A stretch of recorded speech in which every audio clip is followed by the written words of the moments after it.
Vous écoutez Radio Lomé, il est 12h30.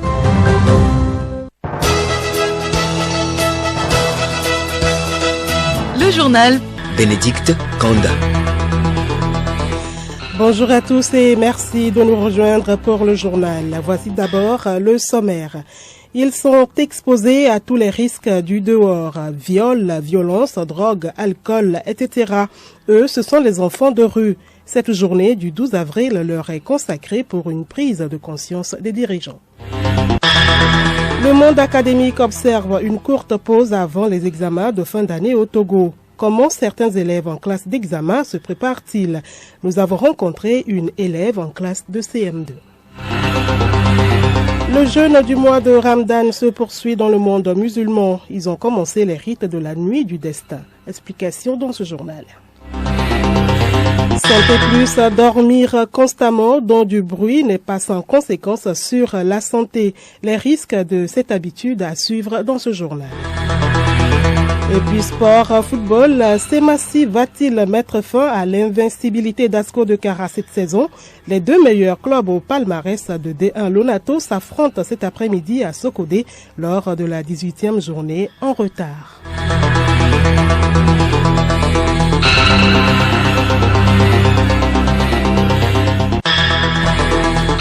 radiolomé.tg.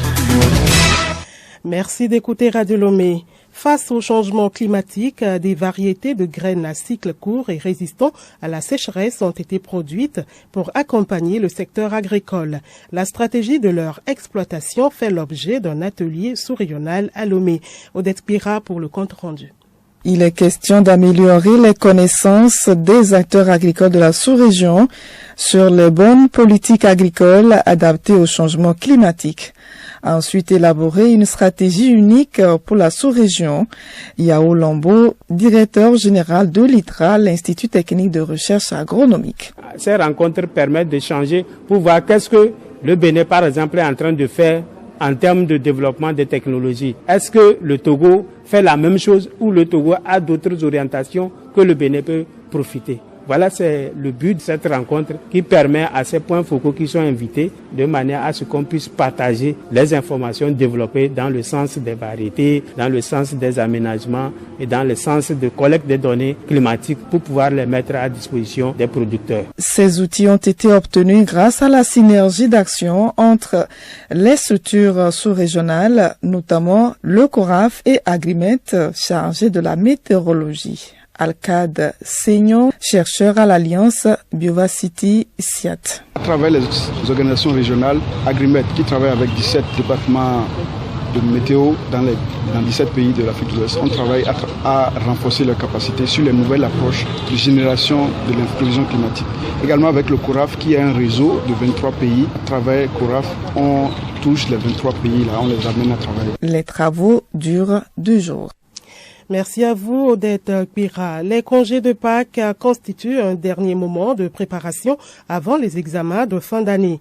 Les élèves, surtout en classe d'examen, mettent à profit ce temps pour maîtriser les cours. C'est le cas de la petite Essenam. Geneviève Pognon décrit cette candidate à l'examen du CRPD.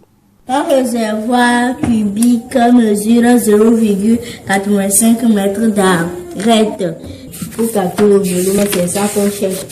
Vas-y. Pour faire le volume d'un cube, on fait en parenthèse arrêt fois arrêt qui est égal à arrêt cube. Ici, on a donné arrêt. Donc, je fais 0,85 fois 0,85 fois 0,85. La petite Essenam, 9 ans, en classe du CM2, est en plein exercice avec son grand frère. Elle profite des congés de Pâques pour préparer déjà son examen du CPD, certificat d'études du premier degré. Chaque matin, ma mère me réveille à 5 heures. On fait de la dictée, parfois de l'étude de test. Moi-même, je prends n'importe quel livre et je lis pour bien voir les mots et pour bien faire la dictée. Pour la conjugaison, chaque samedi, je conjugue les verbes au tableau et si c'est pas bon, on me corrige. N'ayant pas bien travaillé au second trimestre dans certaines matières, Essenam ont fait des efforts pour remonter la pente. Parfois, je dessine le cœur, la peau, l'appareil circulatoire au tableau et je termine à 17h ou 18h30. Quand je rentre, j'apprends les règles de mathématiques. Parfois, je m'exerce au tableau ou sur la droite. Si mon répétiteur vient, on traite des exercices et après, il me pose des questions ou soit je vais au tableau pour faire les calculs mentaux. L'examen du CPD dans 2 mois, c'est-à-dire les 15, 16 et 17 juin prochains, la petite Essenam compte affronter sereinement son examen. Je peux bien réussir mon CPD. Pour avoir une bonne moyenne à l'examen, je rentre de l'école. Si je veux, je mange. Parfois, je dors si je suis fatigué. Et vers 15 heures, je me réveille. Les chemins, je les fais dans le cahier de devoirs. Et les cartes au tableau. Le succès est au bout de l'effort, disent les sages. Alors, au cahier. Geneviève Pognon, merci. Et justement, quelle attitude doivent adopter les élèves, surtout en classe d'examen, pour obtenir de bons résultats? Madame Badabon Pialo-Claire est conseillère pédagogique à l'inspection des enseignements préscolaires et primaires d'Aguenivé-Ouest. Elle donne des précisions au micro de Laure Sika Ngani. Le temps est tellement court, il faut se préparer pour les différents examens. Les élèves eux-mêmes doivent faire un retour sur le travail déjà effectué et se poser des questions. Au premier trimestre, qu'est-ce que j'ai fait? Quelle moyenne j'ai eu? Dans quelle matière je n'ai pas excellé? Et également au deuxième trimestre. Et ceci dans le but d'améliorer. Parce que quand on rend compte des résultats, l'élève doit pouvoir se retrouver dedans. J'ajouterais aussi que les élèves, surtout du cours primaire, sont encore des enfants et il revient aux parents d'accompagner leurs enfants en les aidant à prendre conscience de leurs manquements et chercher des voies et moyens pour combler ces manquements. Bref, pour que les élèves puissent bien gérer les congés, il faut la contribution de toute la chaîne éducative. Je veux parler ici des pensées et actions positives du ministère, des directions régionales, des inspections, des établissements et même de la société que constituent les parents que nous sommes. Et pendant que d'autres enfants vont à l'école, nombreux sont ceux qui se promènent dans les rues. Eux, ce sont les enfants qui, par la force des choses, se sont retrouvés dans les rues pour survivre. Aujourd'hui, 12 avril, la communauté internationale mobilise l'attention sur eux. Il est question de réfléchir sur leurs droits.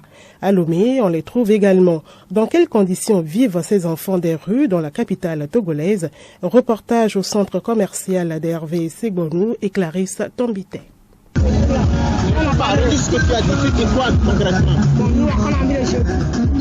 Nous sommes à Déco, le centre commercial de la capitale Lomé.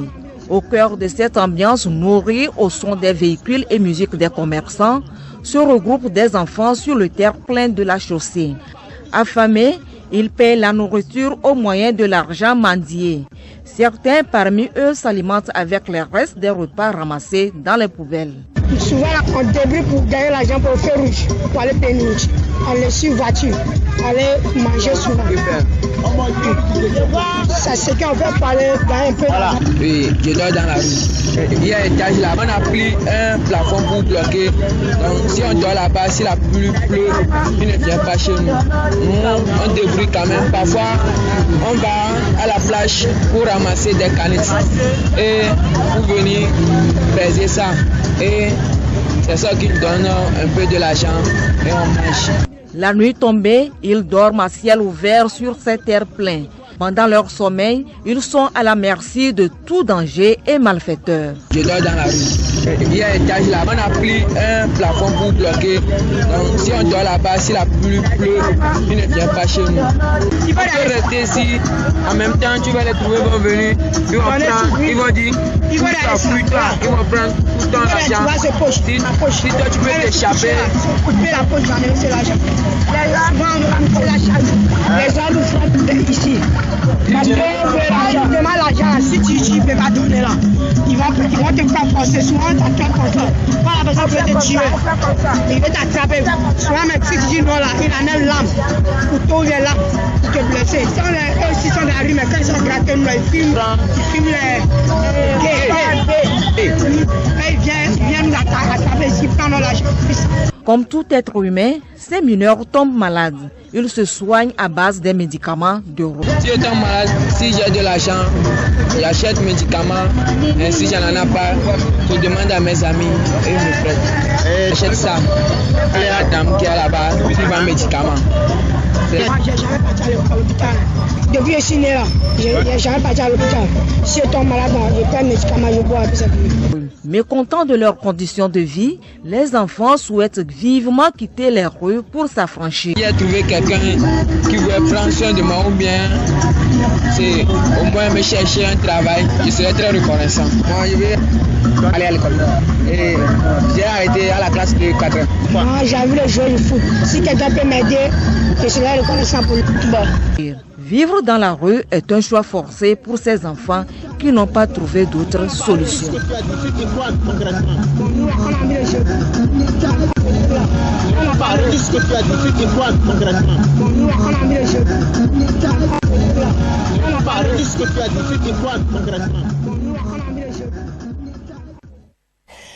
Les enfants ont besoin de protection, vivement qu'une solution définitive leur soit trouvée. Un autre sujet dans cette édition, le chant patriotique adopté par un pays pour être exécuté lors des cérémonies de la vie publique est appelé l'hymne national. Au Togo, le titre de cet hymne national est « Terre de nos aïeux », uniquement exécuté en français. Il a été exécuté pour la première fois le 27 avril 1960, jour de l'indépendance. Pourquoi faut-il connaître l'hymne en langue nationale? Suivons plutôt les explications avec Solim Lemon. L'hymne représente une nation. Il est créé au moment de la naissance d'une nation. Représentant les valeurs de cet État, l'hymne doit être compris par les différentes populations qui composent cette nation. Voici un extrait de Terre de nos aïeux, exécuté en évé.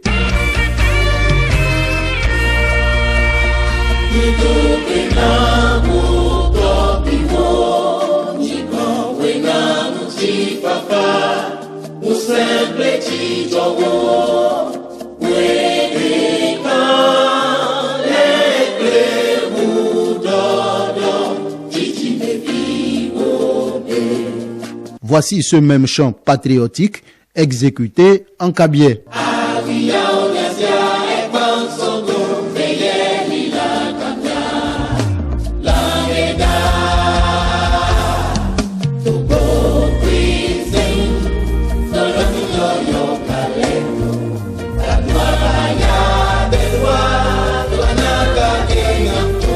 Auteur de la traduction de l'hymne national Terre de nos aïeux en kabyé, Nyansa Atinedi explique. Notre hymne véhicule des valeurs, l'importance d'exister de notre pays et en même temps l'importance de la valeur et de la qualité des hommes qui doivent bâtir ce pays progressivement. En même temps, cette qualité doit être entretenue. L'hymne finit par exhorter le Togolais à le comprendre et à bâtir le Togo. Togolais vient, bâtissons la cité.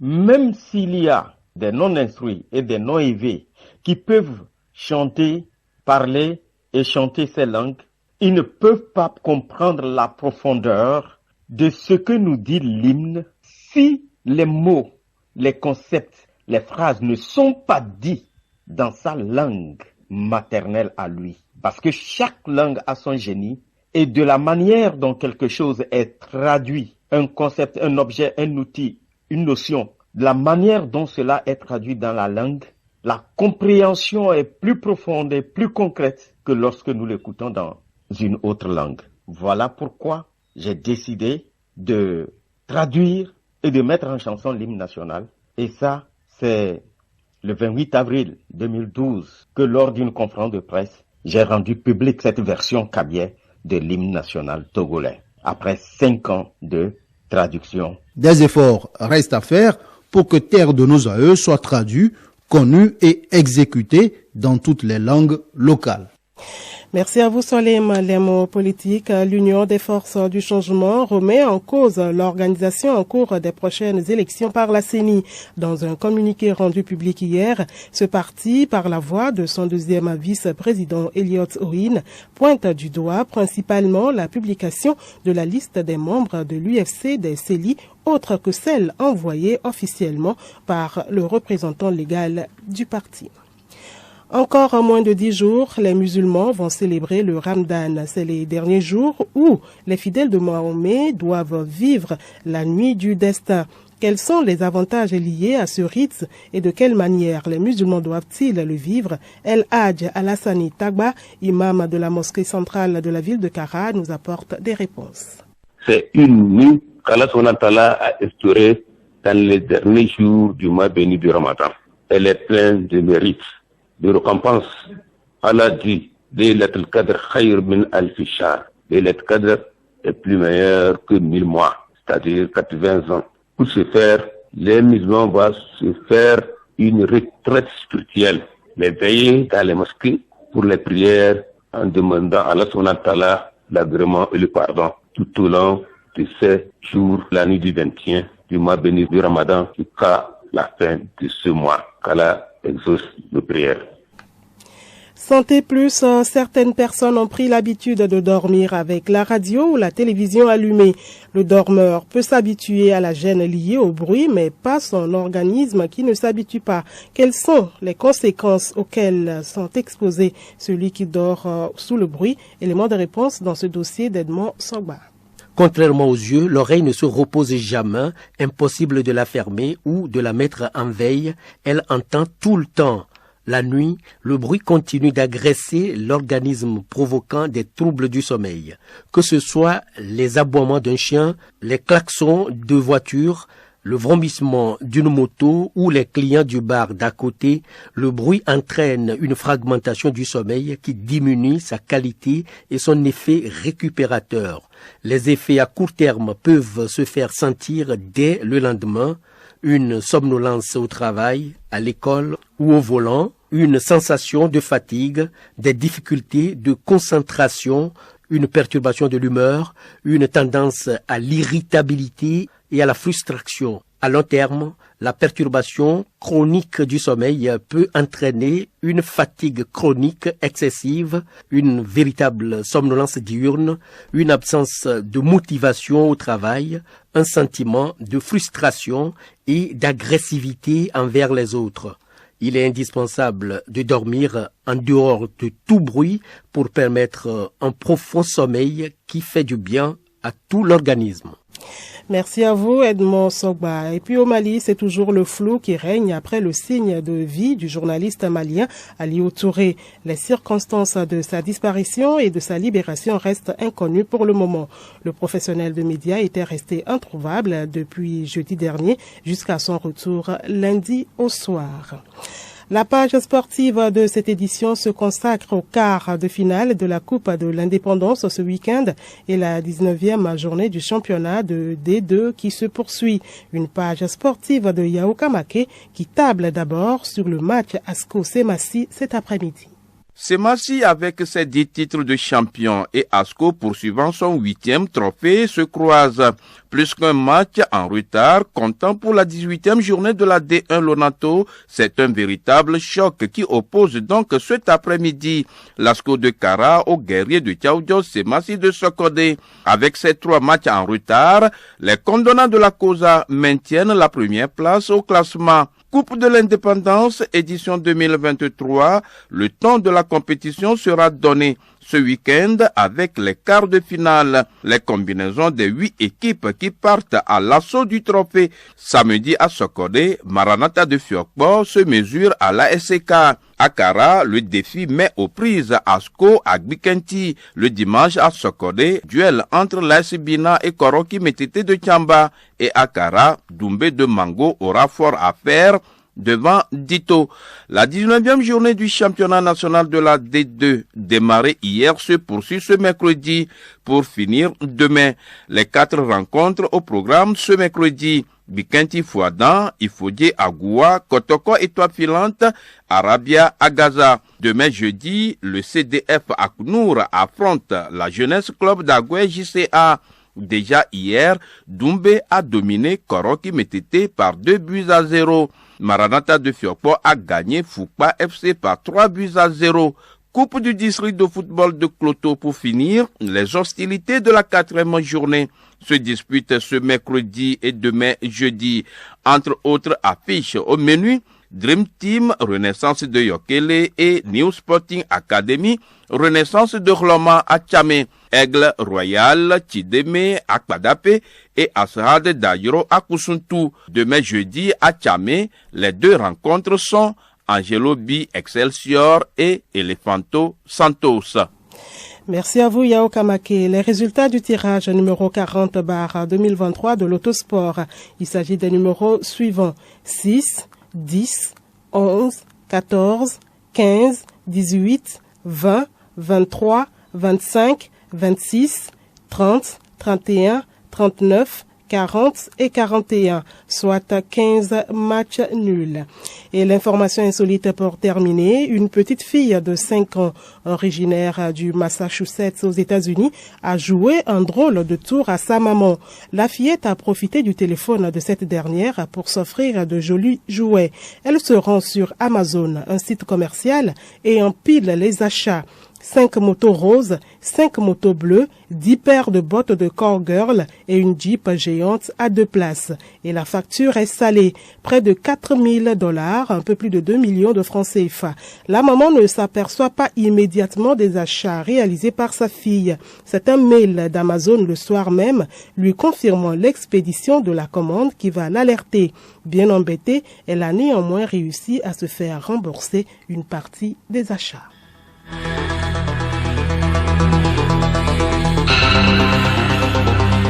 Madame, Monsieur, voilà, ainsi se referme cette édition. Merci de votre aimable attention. Passez un bon moment de détente à l'écoute de nos programmes. Au revoir.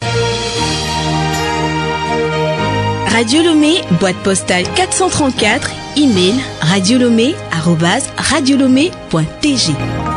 radiolomé.tg